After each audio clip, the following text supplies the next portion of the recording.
Queridos hermanos y hermanas, en esta parte del programa en que hacemos diálogos teológicos, hacemos estudios bíblicos, hoy vamos a considerar el tema de que Jesús, considerado como profeta de profetas.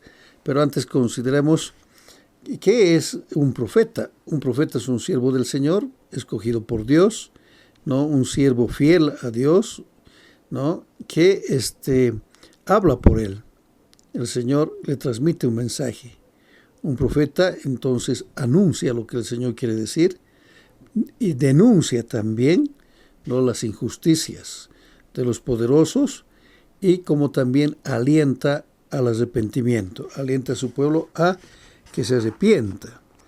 Recordemos también que en ese caminar del ministerio de un profeta, a través de toda la historia bíblica y de la humanidad, podemos observar que la mayoría de los profetas han terminado sacrificados por los poderosos. Y esto es lógico, porque cuando alguien denuncia la injusticia ante aquellos que tienen el poder, con seguridad que le va a ir mal, porque los poderosos no quieren escuchar, ¿no?, sus defectos, no quieren escuchar sus injusticias, y entonces tratarán siempre de callar una voz profética. Pero nuestro Señor Jesucristo, cuando hace su ministerio, en todo su ministerio podemos ver que Él está hablando por el Padre. Él mismo lo dice: yo hablo por el Padre. Él está cumpliendo una labor muy profética, porque está anunciando. ¿Y qué es lo que está anunciando principalmente nuestro Señor cuando Él empieza su ministerio? Está anunciando el reino de Dios, ¿no? Son las buenas nuevas.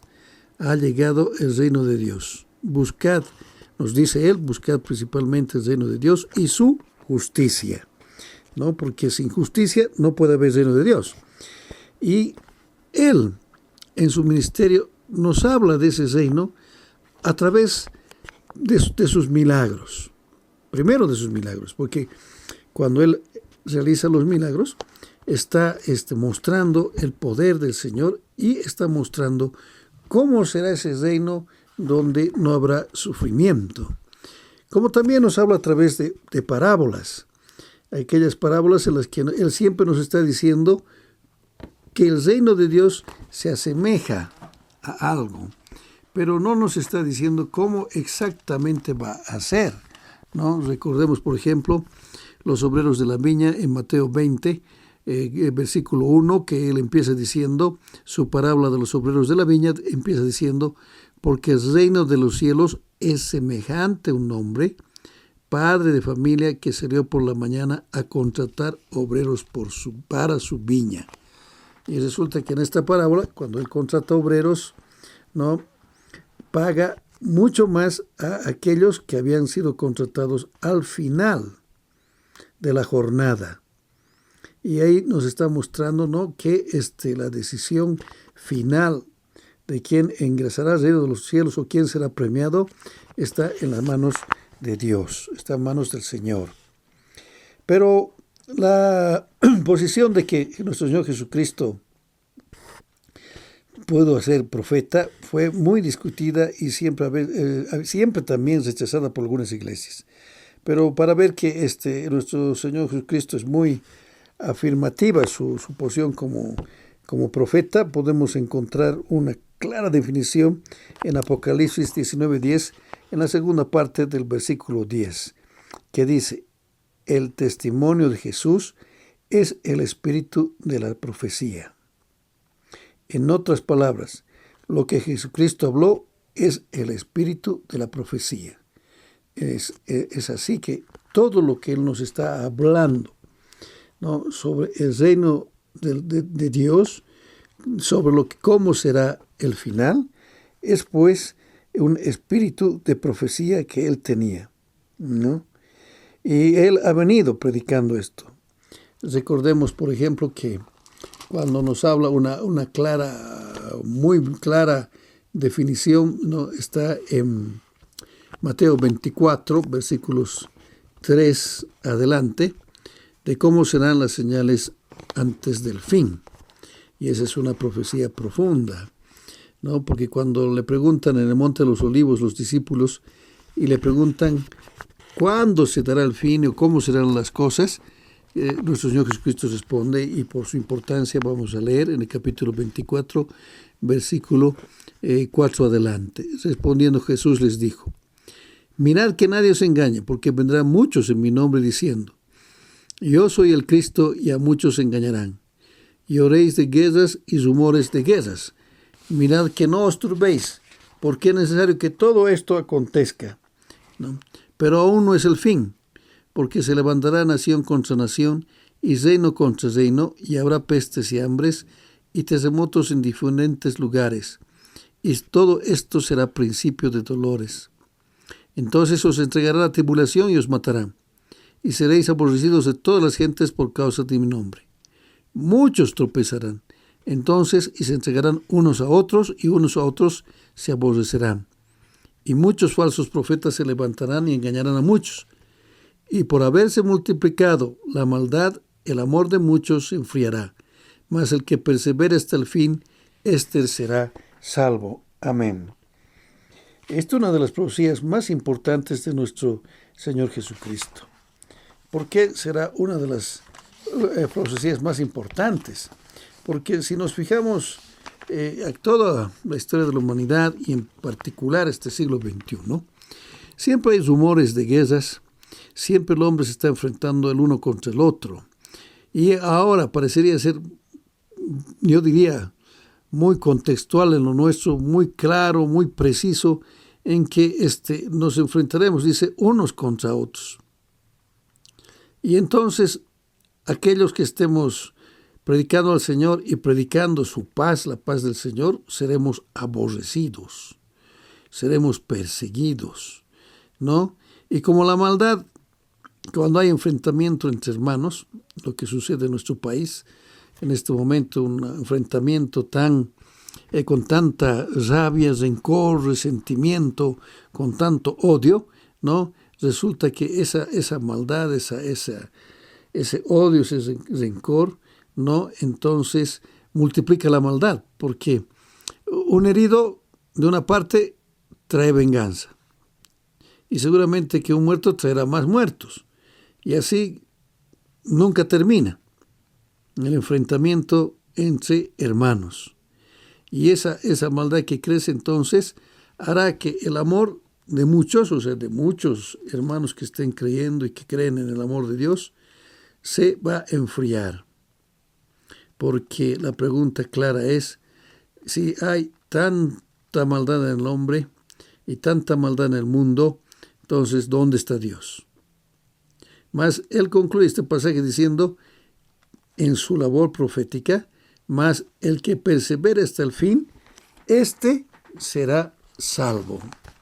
Es decir, es importante y necesario que nosotros tengamos que perseverar. No hay otra forma, ¿no?, de poder llegar a cumplir lo que el Señor nos pide con la perseverancia nuestra. Y esa perseverancia entonces nos va a traer seguramente muchos problemas, ¿no? Bastantes problemas. Y esta profecía que acabamos de leer, ¿no?, en Mateo 24, ¿no?, también las recoge Marcos y Lucas. Los evangelistas Marcos y Lucas lo están recogiendo en Marcos 13 y en Lucas 21. Pero Juan parecería ser que no lo recoge, pero Juan lo está recogiendo también en Apocalipsis, ¿no? En Apocalipsis 5, por ejemplo, nos habla que el que abre los sellos, los 7 sellos del Apocalipsis, es Cristo, porque Cristo es el profeta de todos los profetas. Es el único que puede abrir los últimos sellos. Es el único, ¿no?, que nos vendrá a juzgar. Cuando Él vuelva, ¿no?, vendrá a juzgarnos.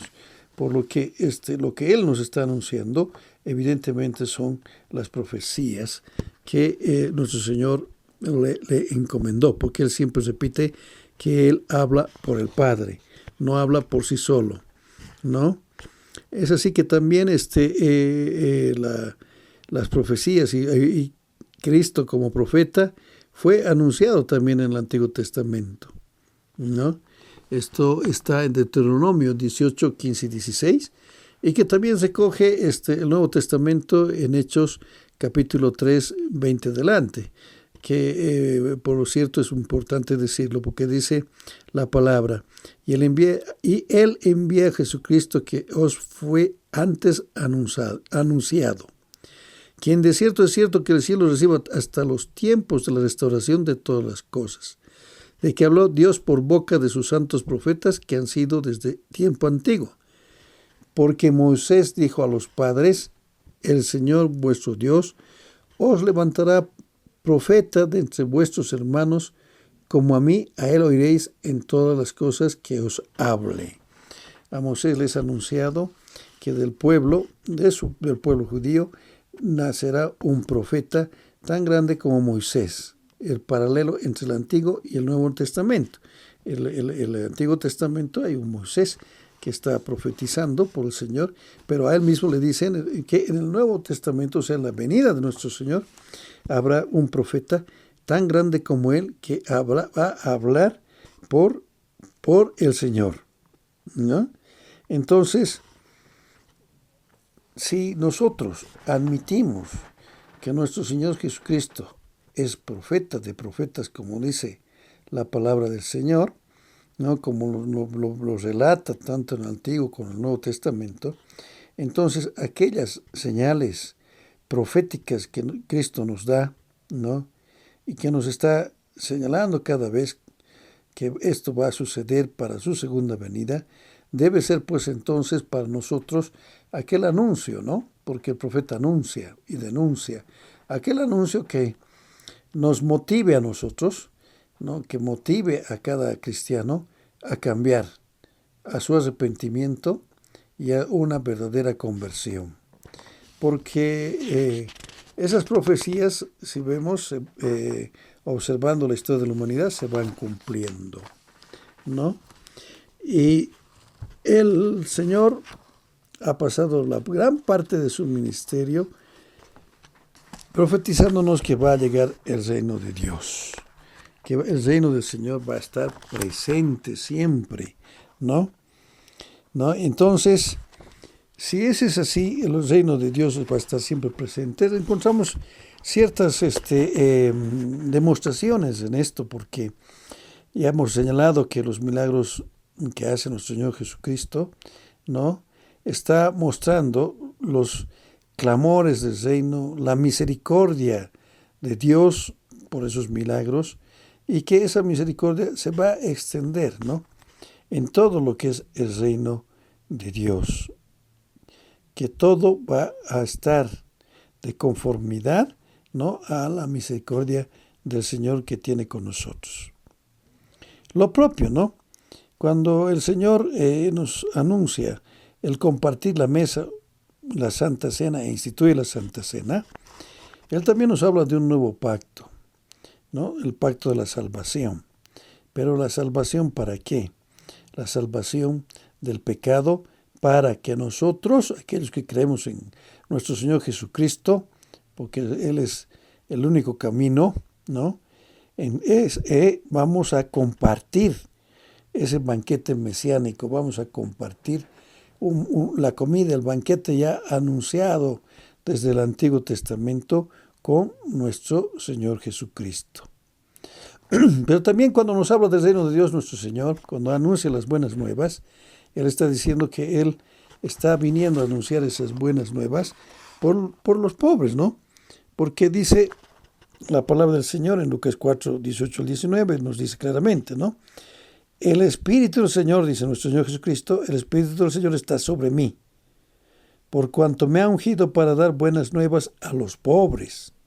Me ha enviado a sonar a los quebrantados de corazón, a pregonar libertad a los cautivos y visitar a los ciegos, y dar vista a los ciegos, a poner en libertad a los oprimidos, a predicar el año agradable del Señor.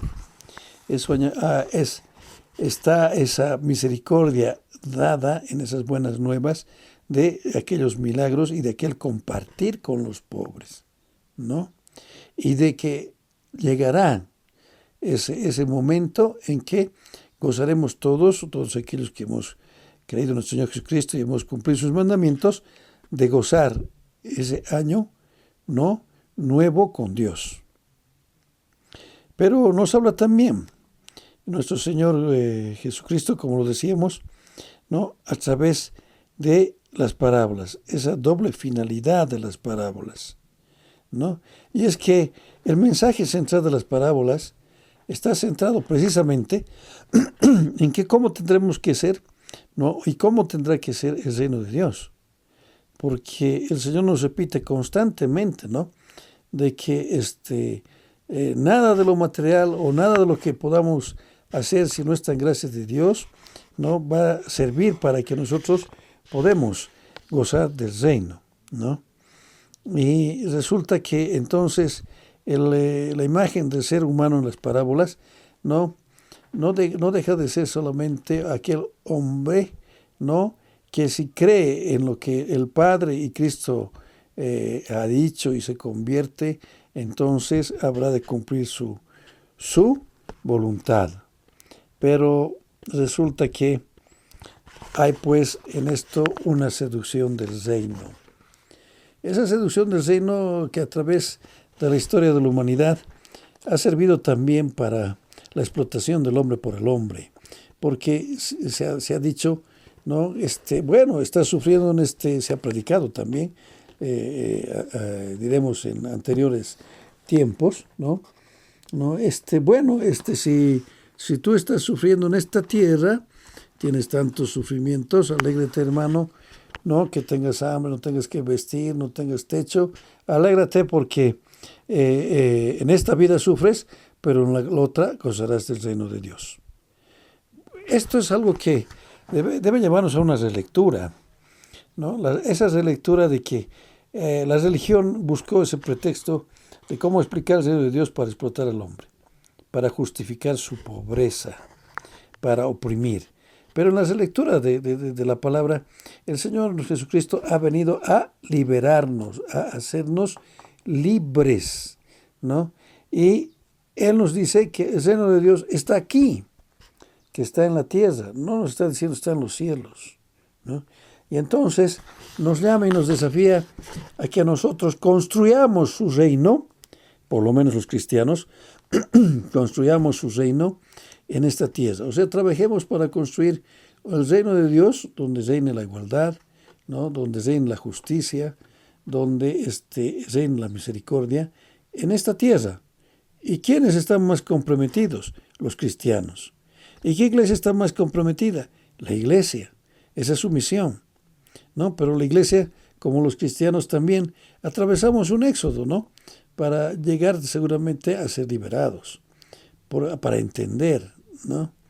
Y diremos entonces a esta parte cómo entonces debiéramos entender el reino de Dios, porque si el reino de Dios no está en los cielos y está en la tierra, debemos entender el reino de Dios como aquel reino que, como siempre lo ha dicho nuestro Señor, Dios lo dice a su pueblo: yo establezco tu pacto, le dice a Moisés, para que este pueblo no sea explotado, para que todos sean iguales, para que reine la justicia, para que reine la misericordia. Y desde Moisés hasta ahora el hombre y su pueblo escogido precisamente hace lo contrario.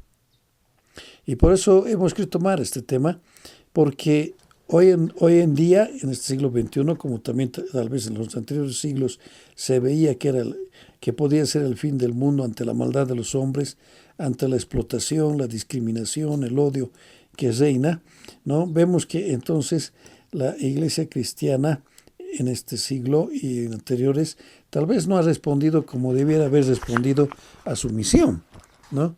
Porque vemos entonces con pena, no todas las iglesias por cierto, que muchas iglesias se han enriquecido a través de lo que es religión. Y esto ha generado pues resistencia, tal resistencia que en la Edad Media se produce la Reforma Protestante. Y entonces la iglesia se separa, se va dividiendo, pero no es menos cierto también que cuando la Reforma Protestante va creciendo y la Iglesia Protestante va creciendo, va perdiendo también su misión. No todas, pero va perdiendo su misión del servicio al prójimo. Usted tiene que preguntarse, hermano, hermana, si hay algún servicio al prójimo, cumpliendo la profecía de nuestro Señor, ¿no?, en su iglesia. Si mantenemos o se mantiene alguna obra, ¿no?, y donde, ¿no?, principalmente los cristianos o los hermanos que son parte de una congregación están sirviendo al prójimo. Es muy importante, porque en otra de sus profecías, porque reiteramos y repetimos, ¿no?, todo el ministerio de nuestro Señor Jesucristo está llena de profecías. Y Él es el profeta de profetas. Y una de las profecías que realmente nos debe llevar a mucha meditación es la que está en Mateo 25, el juicio de las naciones. Cuando le pregunta a nuestro Señor, ¿cómo será ese juicio? Y Él entonces abre y contesta, ¿no? Él nos dice, cuando el Hijo del Hombre venga en su gloria, Mateo 25, versículos 31 adelante, ¿no?, Él va a reunir, dice, a todas las naciones y va a apartar, como un buen pastor, a las ovejas y a los cabritos. Y a ambos les va a preguntar, a ver, ¿no?, ¿qué han hecho ustedes por el más pequeño de mis hijos?, dice él, ¿no? A ver, ¿me has dado de comer?, le dice, cuando he tenido hambre, les pregunta. Cuando estuve desnudo me has cubierto, me has visitado cuando estaba enfermo, cuando estaba en la cárcel, ¿no? ¿Has hecho algo por mí? Y entonces dice la palabra, los justos les van a responder diciendo, Señor, ¿cuándo te hemos visto hambriento o sediento o cuándo no te dimos de beber? ¿No? Y entonces él dice, ¿no?, si les contesta, de cierto os digo que en cuanto lo hiciste a uno de estos mis hermanos más pequeños, a mí me lo hicisteis. Pero entonces igual les va a preguntar a aquellos de la izquierda, ¿no?, aquellos que probablemente no hayan conocido al Señor, ¿no?, ¿qué han hecho?, ¿no? Si cuando tuvo hambre le han dado de comer, cuando estuve sed le dieron de beber, cuando fue forastero lo recogieron, que cuando estuvo desnudo lo cubrieron, enfermo lo visitaron y en la cárcel también lo visitaron. Entonces, los mismos le van a preguntar diciendo, pero nunca te hemos visto. Y ellos dirán, él nos contesta, ¿no?, que todo lo que hicieron uno de los más pequeños, o sus hermanos más pequeños, lo hicieron a él.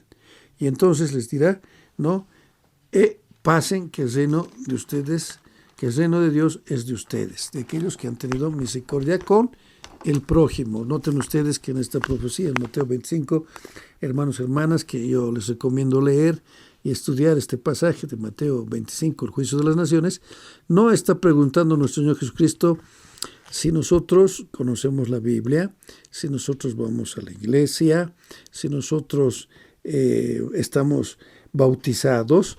No, lo único que está diciendo es, ¿qué has hecho por tu prójimo? ¿Has tenido misericordia de él? ¿Has dado de comer? ¿Has dado de beber? ¿No? ¿Le has dado de vestir al que tenía frío? ¿Has atendido al forastero cuando estaba lejos? ¿Has visitado al enfermo? ¿Has visitado al que está en la cárcel? ¿Has dado una palabra de aliento? En definitiva, ¿cuál ha sido tu misericordia con el prójimo? Si no la tuviste, esa misericordia, entonces con seguridad, ¿no?, que no entrarás al reino de Dios. Qué profecía más profunda, muy dura, ¿no? Y recordamos nuevamente que nuestro Señor Jesucristo en Apocalipsis 19 nos está diciendo, reitero, el testimonio de Jesús es el espíritu de la profecía, ¿no? Entonces, el Señor, ¿no?, es profeta de profetas. Y es el único que puede abrir los sellos del Apocalipsis, a fin de que podamos entender su mensaje, ¿no? Pero la pregunta aquí sería ahora, en este contexto nuestro actual, en este siglo XXI, en este 2019, ¿será que los profetas terminaron su existencia? ¿Podrán existir nuevos profetas? Recordemos que la palabra nos dice claramente, ¿no?, que nuestros hijos profetizarán, los ancianos profetizarán. Todos podemos tener el alcance de profetizar. Evidentemente podemos ser profetas, pero ¿qué tipo de profetas? ¿No? ¿Será que llevemos el mensaje del Señor?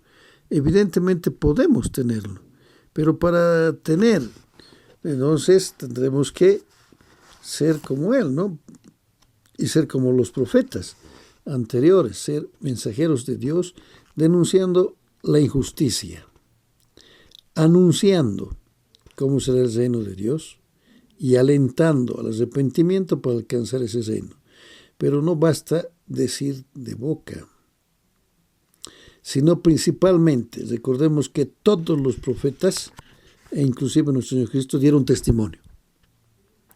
Y un testimonio que les costó a la mayoría la vida. Por no decir al 100% de los profetas, les costó la vida, les costó persecución, les costó tormentos, ¿no? Entonces, hermano, hermana, hay una gran diferencia entre lo que podamos ser, pero desde este programa creemos que el Señor sigue hablando a su pueblo, nos sigue hablando como pueblo de Dios, nos sigue anunciando, pero nos está anunciando en la palabra del Señor, es decir, en la Biblia. Para esto entonces nosotros tenemos que conocer profundamente lo que nos está diciendo la Biblia y qué nos pide para ganar el reino, qué nos pide, ¿no?, para hacer caso a esas profecías, ¿no?, para que lleguemos a un arrepentimiento verdadero y para que podamos anunciar el reino de Dios, ¿no?, el reino de Dios, ¿no?, anunciarlo a través de la prédica de la palabra, pero principalmente a través de un testimonio verdadero. Hoy en día nos hemos contentado, queridos hermanos, en ser grandes predicadores, grandes oradores. Conocemos la palabra, somos grandes oradores, grandes predicadores, pero nuestro testimonio es lo contrario. No servimos al prójimo, nos estamos peleando entre nosotros. Aún dentro del mismo templo estamos peleando, no somos uno solo, una unidad. Y Él nos está pidiendo siempre esa unidad. Y nos está repitiendo, como el Padre y yo somos uno, así también ustedes, nos dice, deben ser uno. Por eso, ustedes deben amarse entre ustedes, para que el mundo conozca que ustedes son verdaderamente hijos de Dios. Queridos hermanos y hermanas, con este pequeño diálogo, queremos alentar a todos nosotros a ser sembradores de paz, a ser sembradores del amor de Dios, y también a que todos reflexionemos si en estos enfrentamientos, en estos odios, rencores y sentimientos, estamos cumpliendo la voluntad de Dios y estamos viendo que las profecías que nos anuncia nuestro Señor serán muy terminantes contra todos nosotros y contra todos aquellos que siembran esa maldad, que siembran esa división entre hermanos, que siembran ese odio. Que el Señor los bendiga, queridos hermanos. Amén.